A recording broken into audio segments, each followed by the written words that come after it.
Hi everyone, we are going to present you the DCG of Jean Talon. First, subjects are divided in 3 years. The first year concerns the basics, for example accounting and law. The second year concerns the main subject, and the third year concerns the rest. Secondly, these subjects are independent of each other and they have the same importance. All of these subjects can be passed during the study years as displayed here, or it's possible to take tests during a fourth year or as a free candidate. These tests require a large investment and a lot of methods. Tests have an average duration of 3 hours. Yes, it's a lot, but once you are in front of the sheets, time flies very quickly.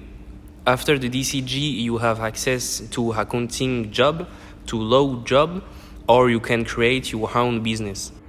So here is a new classroom that can welcome 70 people approximately, with 2 beautiful TVs on each side of the class. And the main point is that it allows you to follow the very great lessons of finance, for example. Bonjour, je suis Monsieur Bourgeois, enseignant en DCG à Châlons-Champagne. Je vais vous présenter l'UE 6 de finance. Cette UE se découpe en 4 parties.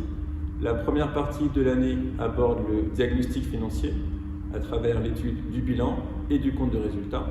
Les étudiants doivent utiliser des outils comme les ratios, le bilan fonctionnel, les soldes intermédiaires de gestion ou les tableaux de flux. La deuxième et la troisième partie du programme abordent les politiques d'investissement et de financement d'une entreprise. On utilisera des outils comme la valeur actuelle nette ou le taux de rendement d'un projet.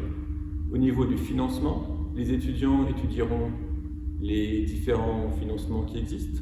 On peut énumérer les emprunts bancaires, les emprunts obligataires, l'augmentation de capital, le recours au marché financier de façon générale ou le crédit bail. L'objectif est de ressortir le coût. Enfin, dernière partie du programme, les politiques de trésorerie à court terme d'une entreprise. On étudiera le budget trésorerie sur 1 an, sur 6 mois, sur 1 mois. Et enfin, on étudiera donc les politiques de financement à court terme, comme l'escompte ou l'affacturage, ou les politiques de placement à court terme, comme les comptes à terme ou les SICAV monétaires. Merci.